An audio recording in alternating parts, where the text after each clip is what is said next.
Passo número 2. Em direção à riqueza. Fé e confiança. Fé dirigida torna todo pensamento palpitante de poder. Você pode erguer-se a alturas ilimitadas, impelido pela força ascendente de sua poderosa e nova autoconfiança. A fé é o químico-chefe da mente.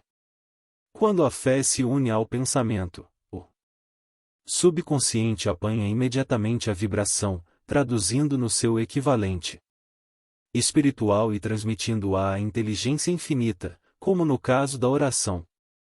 As emoções da fé, do amor e do sexo são as mais poderosas de todas as principais emoções positivas. Quando as três se unem, tem o efeito de colorir o pensamento de tal maneira que alcança, instantaneamente, o subconsciente, onde se transforma em seu equivalente espiritual, única forma que induz a reação da inteligência infinita. A fé aguarda que você a encontre. Segue-se agora uma declaração que lhe dará melhor compreensão da importância que o princípio da autossugestão assume na transformação do desejo em seu equivalente físico ou monetário. Como se sabe, a fé é um estado de espírito que pode ser induzido ou criado, por afirmação ou instruções repetidas ao subconsciente, através do princípio da autossugestão. Como exemplo, considere o propósito pelo qual você está, presumivelmente, lendo este livro. O objetivo é, naturalmente, adquirir a capacidade de transformar o intangível impulso do pensamento do desejo em seu correlato físico, o dinheiro. Seguindo as instruções dadas no capítulo da autossugestão, e nos do subconsciente, resumidos naquele capítulo, você poderá convencer o subconsciente de que acredita que receberá o que deseja. Isso agirá sobre o que você acredita, de modo que o subconsciente o devolverá em forma de fé, seguida de planos definidos para procurar o que deseja. A fé é um estado de espírito, que pode ser desenvolvido à vontade, depois de dominados os 13 princípios, pois é um estado de espírito que se desenvolve voluntariamente, através da aplicação e uso desses princípios. A repetição da afirmação de ordens ao subconsciente é o único método conhecido de desenvolvimento voluntário da emoção da fé. Talvez o sentido se torne mais claro através da seguinte explicação, quanto à maneira dos homens se tomarem, às vezes, criminosos. Nas palavras de famosos criminologistas, quando o homem entra em contato, pela primeira vez, com o crime, tem-lhe horror. Se mantém em contato com o crime por algum tempo, acostuma-se a ele e aguenta-o.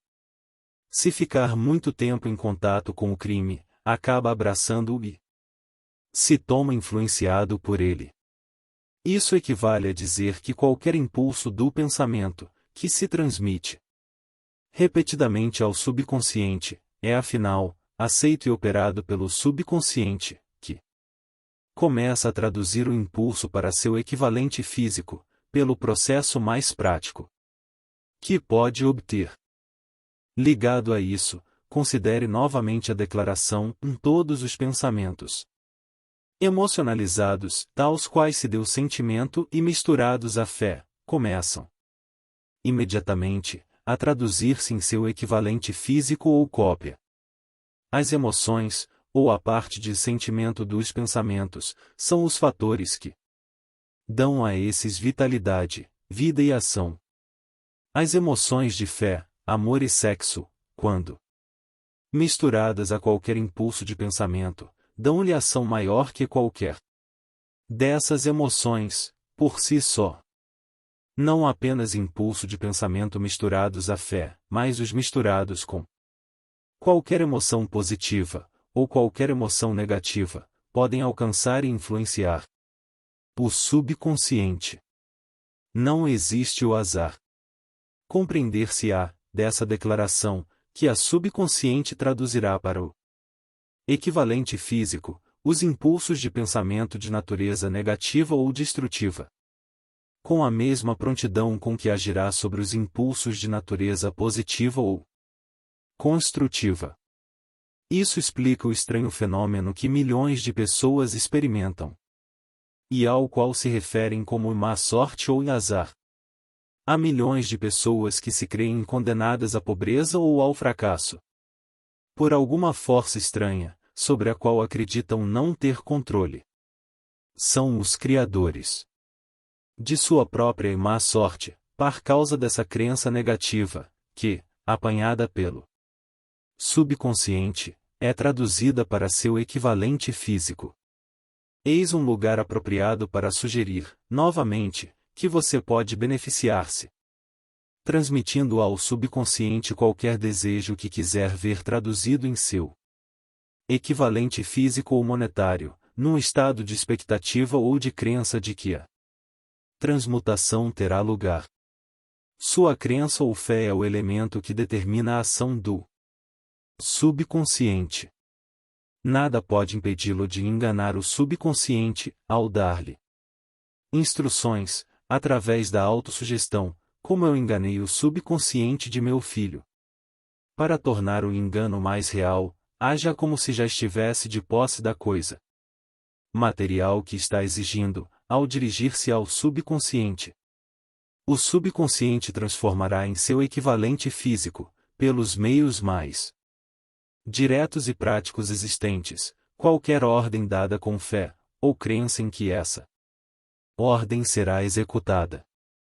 Certamente muita coisa já foi dita para dar um ponto de partida do qual, através de experiência e prática, se possa adquirir a capacidade de unir a fé com qualquer ordem dada ao subconsciente. A perfeição advirá pela prática. Não pode vir apenas pela leitura de instruções.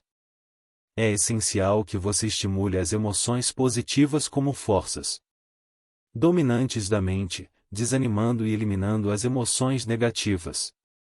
A mente dominada por emoções positivas torna-se abrigo favorável ao estado mental conhecido por fé. A mente, assim dominada, pode, à vontade, dar instruções ao subconsciente, que serão imediatamente aceitas e seguidas. A fé dá poder ao pensamento. Em todas as épocas, os religiosos advertiram a humanidade lutadora da necessidade de ter fé, neste ou naquele dogma, nesta ou naquela crença, mas esqueceram de explicar como ter fé. Não afirmaram que a fé é um estado de espírito, que pode ser induzido pela autossugestão. Em linguagem acessível a todo ser humano, descreveremos tudo o que se conhece sobre o princípio pelo qual a fé pode ser desenvolvida, onde ainda não existe. Tenha fé em si mesmo, fé no infinito.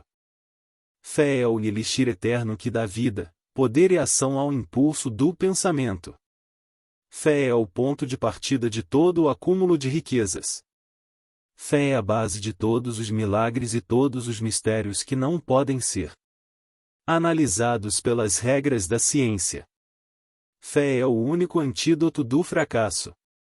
Fé é o elemento, a substância química que, misturada à oração, permite comunicação direta com a inteligência infinita. Fé é o elemento que transforma a vibração comum do pensamento, criada pela mente finita do homem, em seu equivalente espiritual. Fé é o único instrumento através do qual a força cósmica da inteligência infinita pode ser dominada e usada pelo homem. Pensamentos que dominam sua mente.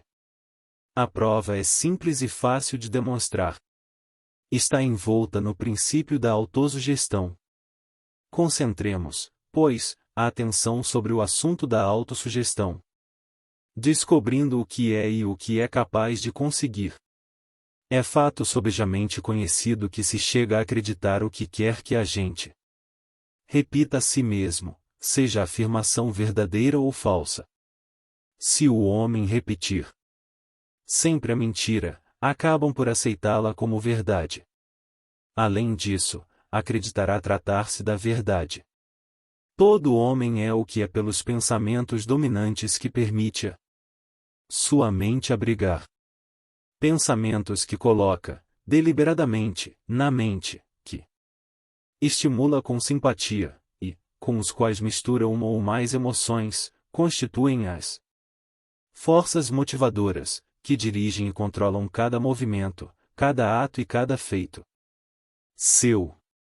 Pensamentos misturados a qualquer dos sentimentos emotivos constituem força magnética, que atrai outros pensamentos similares ou com ele relacionados. O pensamento assim magnetizado de emoção pode ser comparado à semente que, plantada em solo fértil, germina, cresce e se multiplica muitas e muitas vezes, até que a semente original se toma incontáveis milhões de sementes da mesma espécie. A mente humana está atraindo constantemente vibrações que se harmonizam com o que domina a mente. Qualquer pensamento, ideia, plano ou propósito que se retém na mente atrai uma multidão de parentes, acrescenta os parentes à sua própria força e cresce até tornar-se o senhor dominante, motivador do indivíduo, em cuja mente se abrigou. Voltemos, agora, ao ponto de partida e informemo-nos de como a semente original da ideia, do plano ou propósito pode ser plantada na mente. A informação é facilmente transmitida, qualquer ideia, plano ou propósito pode ser colocada na mente através da repetição do pensamento. É por isso que você deve redigir a declaração do seu principal propósito, ou objetivo mais importante, confiá-lo à memória, repeti-lo, em palavras audíveis, todos os dias, até que as vibrações do som tenham alcançado o subconsciente. Resolva destruir as influências de qualquer ambiente infeliz e construir sua vida bem ordenada. Fazendo um inventário das qualidades e deficiências mentais, você poderá descobrir que sua maior fraqueza é a falta de autoconfiança. Essa desvantagem pode ser superada, a timidez transformada em coragem, através do auxílio do princípio da autossugestão. A aplicação desse princípio pode ser feita por um simples arranjo dos impulsos positivos de pensamento, estabelecidos pela escrita, pela memorização e repetidos até se tornarem parte do equipamento de trabalho da faculdade subconsciente de sua mente. 5 passos para a autoconfiança. 1. Sei que tenho a capacidade de atingir o objeto do meu propósito definido na vida, portanto, exijo de mim mesmo uma ação persistente e contínua, para a sua realização. Aqui e agora prometo empreender tal ação. 2. Compreendo que os pensamentos dominantes de minha mente reproduzir-se-ão futuramente em ação externa, física, transformando-se em realidade física. Portanto, concentrarei meus pensamentos por 30 minutos diários, na tarefa de pensar que sou a pessoa que pretendo me tornar, criando, desse modo, uma imagem clara em minha mente. 3. Sei, pelo princípio da autossugestão, que qualquer desejo que eu mantenha com persistência na mente procurará, no futuro, expressar-se através de meios práticos de atingir o objeto existente por detrás desse desejo, portanto, devotarei 10 minutos diários para exigir de mim mesmo o desenvolvimento da autoconfiança.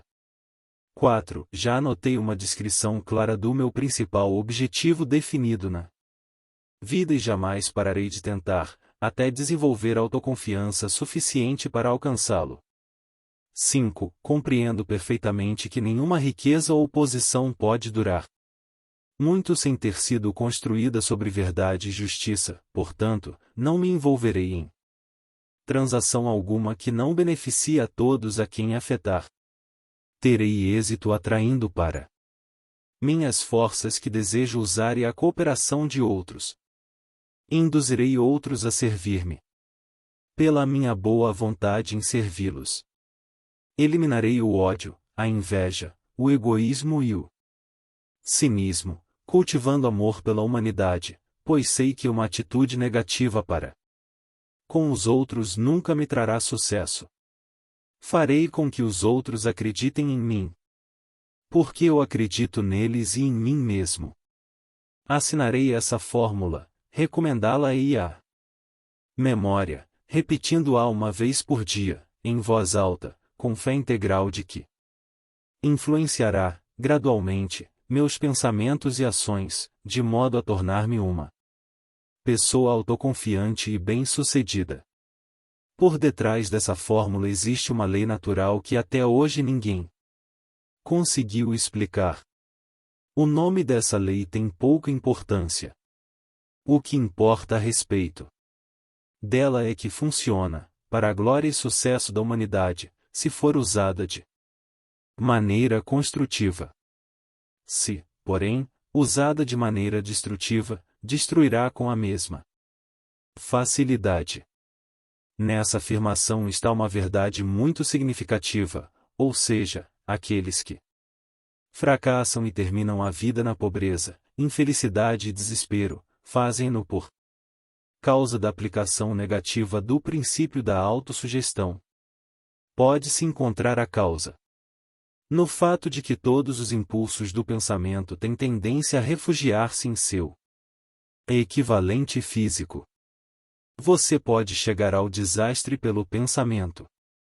O subconsciente não distingue entre impulsos de pensamento construtivos e destrutivos. Trabalha com o material que lhe fornecemos, através dos impulsos de pensamento. O subconsciente traduz em realidade o pensamento atormentado de medo, com a mesma presteza que usará em traduzir em realidade o pensamento impulsionado pela coragem ou pela fé. Assim como a eletricidade faz girar as rodas da indústria e produz serviços úteis se usada de maneira construtiva, ou estraga a vida se mal usada, assim a lei da autossugestão leva à paz e à prosperidade ou ao vale da amargura, do fracasso, da morte, de acordo com seu grau de compreensão e de aplicação dela. Se você encher a mente de temor, dúvida e descrença na sua capacidade de estabelecer um elo e usar as forças da inteligência infinita, a lei da autossugestão tomará tal espírito de descrença e usá-lo-á como padrão pelo qual o subconsciente se traduzirá em seu equivalente físico. Tal qual o vento, que leva um navio para leste, outro para oeste, a lei da autossugestão irá erguê-lo ou derrubá-lo, de acordo com a maneira pela qual você arrumar as velas do pensamento. A lei da autossugestão, através da qual qualquer pessoa pode ascender a altitudes de realização que surpreendem a imaginação, está bem descrita nos versos seguintes. Se você pensa que foi derrotado, foi derrotado. Se você pensa que não ousa, não ousa.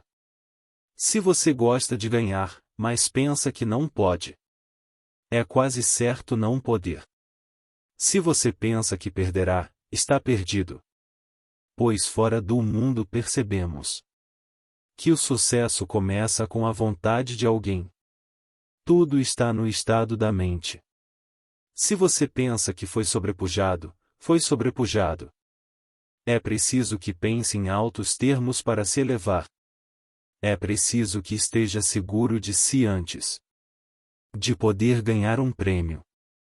As batalhas da vida não são sempre vencidas pelo homem mais forte ou mais veloz. Mas, cedo ou tarde, o homem que vence é o homem que pensa que pode vencer. Observe as palavras grifadas e apanhará o significado profundo que o poeta teve em mente. A grande experiência do amor. Em algum lugar de sua estrutura está, adormecida, a semente da realização, que, se desperta e posta em ação, pode levá-lo a alturas que você jamais esperou a atingir.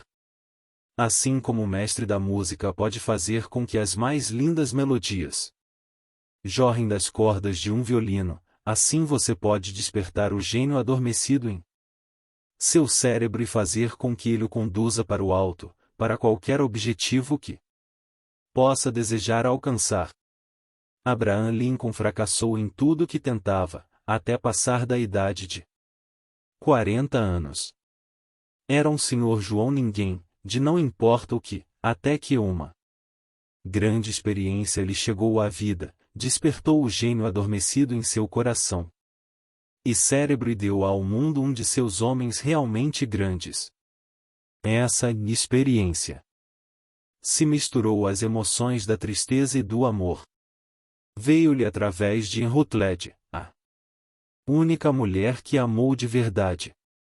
É fato conhecido que a emoção do amor está muito próxima ao estado de espírito conhecido como fé, pela razão de que o amor chega quase a traduzir os impulsos de pensamento em seu equivalente espiritual.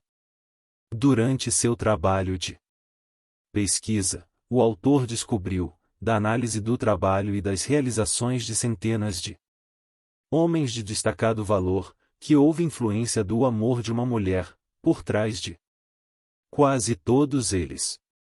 Se quiser a prova do poder da fé, estude as realizações de homens e mulheres que o empregaram. Encabeçando a lista está o Nazareno. A base do cristianismo é a fé, embora muitos tenham pervertido ou interpretado erradamente o significado dessa grande força. A súmula e substância dos ensinamentos e realizações de Cristo, que podem ser interpretados como milagres, foi, nada mais, nada menos, que a fé. Se existem fenômenos como milagres, eles só são produzidos através do estado de espírito conhecido como fé.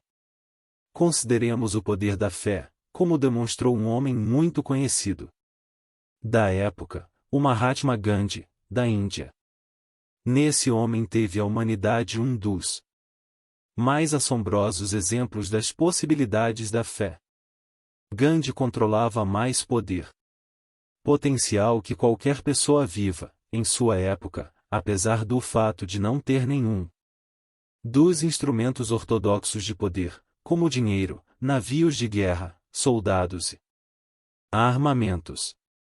Gandhi não tinha dinheiro, nem lar, nem um terno como roupa, mas teve poder. Como conseguiu esse poder?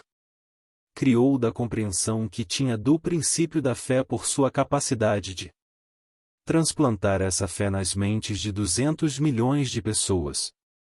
Gandhi conseguiu o assombroso feito de influenciar 200 milhões de mentes, para unir-se e mover-se em uníssono, como uma única mente. Que outra força na Terra, exceto a fé, poderia conseguir tanto? Você dá antes de ganhar.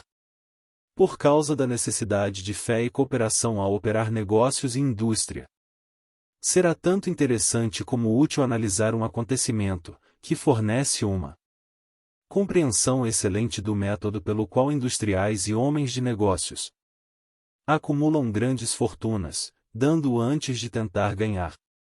O acontecimento escolhido para essa ilustração volta para o ano de 1900. Quando se formava a United States Steel Corporation. Ao ler a história, guarde esses fatos fundamentais e entenderá como se converteram ideias em vastas fortunas. Se você é um dos que muitas vezes se perguntaram como foram acumuladas grandes fortunas, a história da criação da United States Steel Corporation será esclarecedora. Se tiver alguma dúvida de que os homens podem pensar em enriquecer, essa história servirá para dissipar a dúvida, pois você poderá ver claramente, na história da United States Steel a aplicação da maior parte dos princípios descritos neste livro. A surpreendente descrição do poder de uma ideia foi dramaticamente contada por John Lowell, no New York World Telegram, por cuja cortesia aqui vai reproduzida. Um belo discurso após o jantar. Por $1 bilhão. Quando, na noite de 12 de dezembro de 1900, uns 80 membros da nobreza financeira da nação se reuniram no salão de banquetes do University Club para prestar homenagem a um jovem vindo do Oeste, nem metade dos convivas percebeu que seria testemunha de um dos episódios mais significativos da história industrial americana. J. Edward Simons e Charles Stuart Smith, com os corações cheios de gratidão pela generosa hospitalidade que lhes fora proporcionada por Charles M. Schwab, no decurso de recente visita a Pittsburgh, tinham organizado o jantar para apresentar o homem do aço, de 38 anos, à Sociedade Banqueira do Leste. O que não esperavam era que tumultuasse a reunião. Avisaram-no, em verdade, que os corações, dentro das camisas engomadas, não seriam muito receptivos à oratória. Além disso, se não quisesse aborrecer os Etilmans e a Rimas e Vanderbiltos, seria melhor limitar-se a 15 ou 20 minutos de generalidades corteses e parar por ali. Mesmo John Pierpont Morgan, sentado à direita de Schwab, conforme exigia sua imperial dignidade, só pretendia honrar, com sua presença, a mesa de banquete. Por pouco tempo. E quanto à imprensa e ao público, o acontecimento todo era de tão pouca monta, que nenhuma menção se fez nos jornais no dia seguinte. Os anfitriões e convidados ilustres banquetearam-se com 7 ou 8 iguarias costumeiras. Houve pouca conversa e a que houve era discreta. Poucos banqueiros e corretores conheciam Schwab, cuja carreira fluíra às margens do Monongahela e ninguém o conhecia bem. Mas antes que a noite se escoasse, todos, e com ele Morgan, o senhor do dinheiro, foram arrebatados e um bebê de 2 bilhões, a United States Steel Corporation, foi concebido. Talvez seja infelicidade, para a história, que não se tenha gravado o discurso de Charles Schwab, no jantar. É provável, contudo, que se tratasse de um discurso rústico, meio sem gramática, pois as belezas da língua nunca preocuparam Schwab, cheio de epigramas e intercalado de espírito. Mas, a parte disso, teve força e efeito galvânicos. Sobre o capital avaliado em 5 bilhões, representado pelos convivas. Depois que terminou e a reunião ainda estava sob seu fascínio, embora Schwab tivesse falado durante 90 minutos, Morgan levou o orador a uma janela retirada, onde, balançando as pernas que pendiam dos assentos altos e desconfortáveis, ficaram conversando por mais 1 hora. A magia da personalidade de Schwab fora solta, a todo vapor, mas, o que era mais importante e duradouro, foi o programa, imponente e bem delineado, que esboçara para o engrandecimento do aço. Muitos outros tinham tentado interessar Morgan em formar um truste do aço, nos padrões dos trustes de biscoitos, arame, açúcar, borracha, uísque, óleo ou goma de mascar.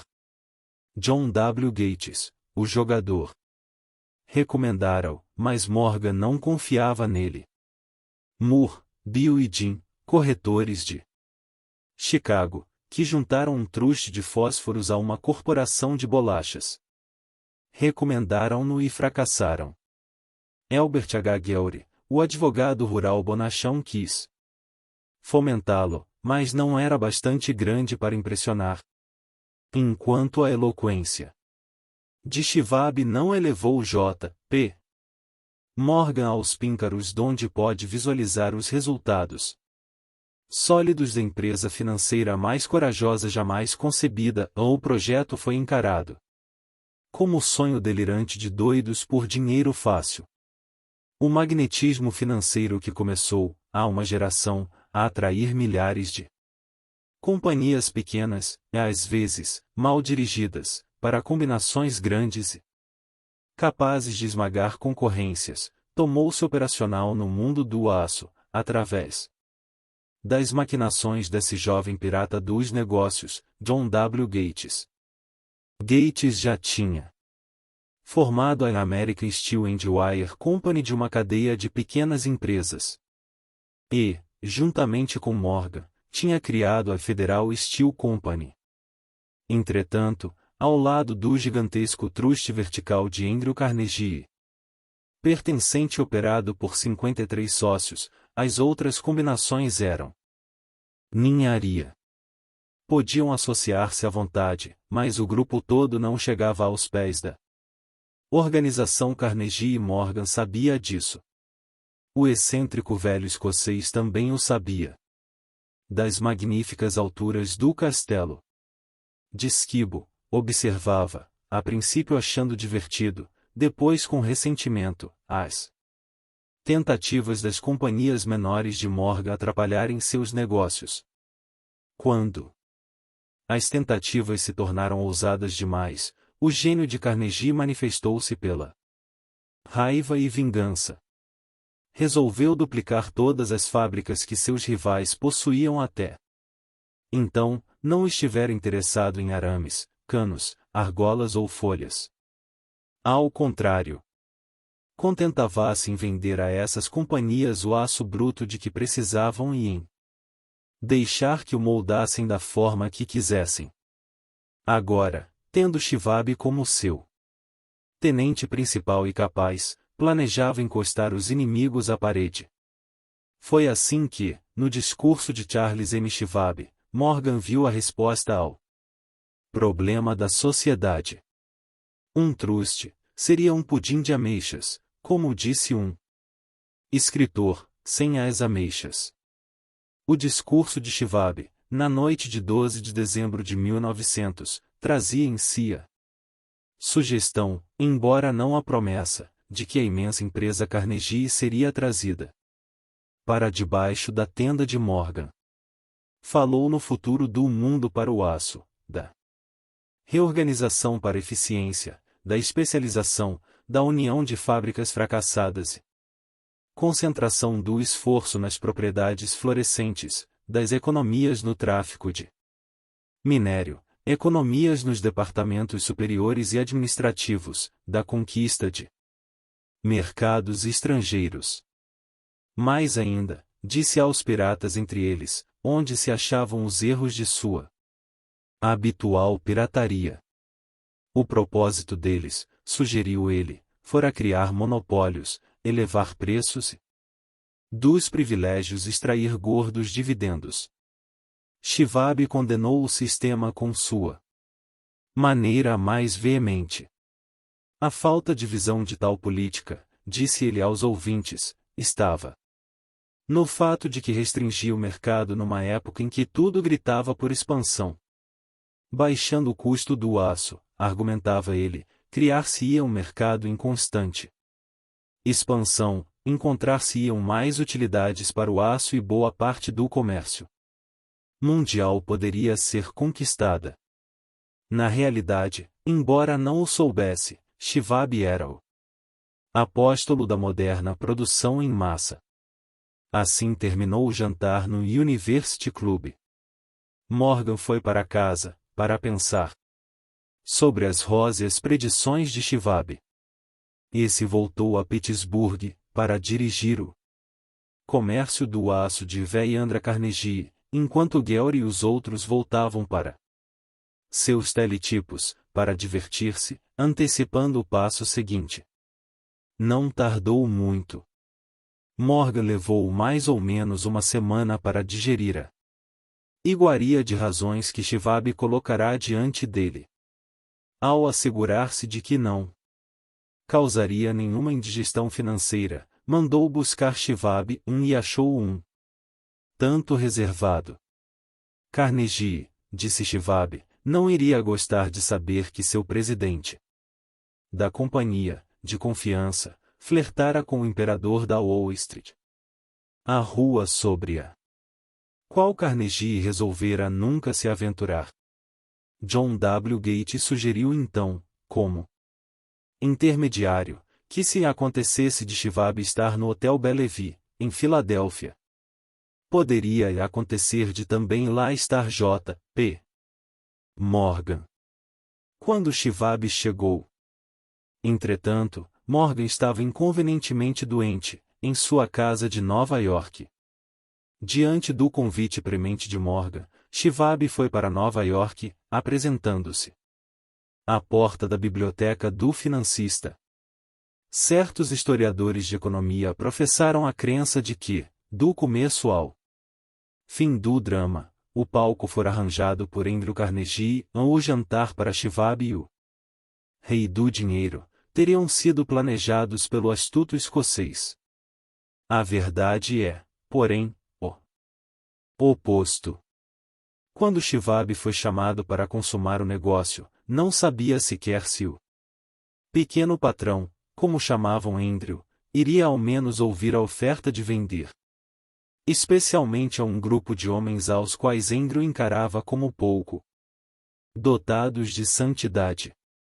Mas Shivab levou consigo, para a conferência, escritos de próprio punho, 6 páginas de números perfeitamente nítidos, que representavam em sua mente o valor físico e a capacidade de ganho de cada uma das companhias que considerava como estrela essencial no novo firmamento do metal. 4 homens ponderaram os números toda a noite. O principal, é claro, era Morgan, firme em sua crença no direito divino do dinheiro. Com ele estava seu aristocrático sócio, Robert Bacon, homem culto e cavalheiro. O terceiro era John W. Gates, que Morgan desprezava como sendo jogador e apenas usava como instrumento.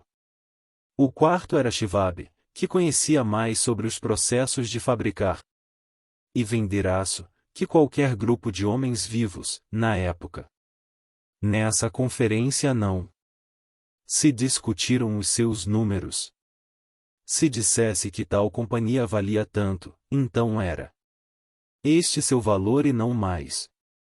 Insistia, também, em incluir na sociedade apenas as empresas que designava. Concebera uma corporação em que não haveria duplicação. Nem mesmo para satisfazer a ambição de amigos que queriam descarregar suas companhias nos ombros largos de Morgan. Quando amanheceu, Morgan levantou-se e endireitou as costas. Só ficou uma pergunta. Acha que poderá persuadir Andrew Carnegie a vender? Indagou. Posso tentar, respondeu Shivab.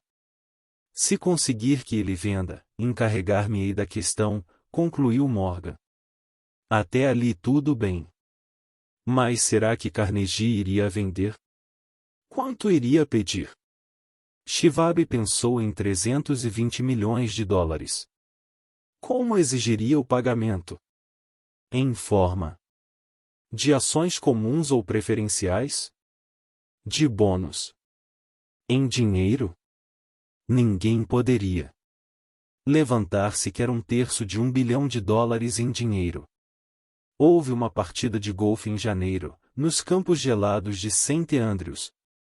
Em Westchester, com Andrew todo enrolado em suéteres, e Charlie conversando animadamente, como de costume, para estimulá-lo. Mas não se pronunciou uma palavra sobre negócios enquanto os dois não se sentaram no calor agradável da casa de Carnegie, próxima dali. Então, com a mesma persuasão que hipnotizara 80 milionários, no University Club, Shivab despejou as brilhantes promessas de aposentadoria com todo o conforto, de milhões inenarráveis, para satisfazer os caprichos sociais do ancião. Carnegie capitulou, escreveu um número num pedaço de papel, estendeu-o a Shivab e disse: está bem, venderemos por esta quantia. O número era, aproximadamente, 400 milhões de dólares, composto dos 320 milhões de dólares mencionados por Shivab como número básico e somando-lhe 80 milhões de dólares, que representavam o valor do capital aumentado, nos 2 anos anteriores. Mais tarde, no convés de um transatlântico, o escocês disse, tristemente, a Morgan, quisera ter-lhe pedido 100 milhões de dólares a mais. Se os tivesse pedido, teria recebido, assegurou-lhe Morgan alegremente. Houve alvoroço, é claro.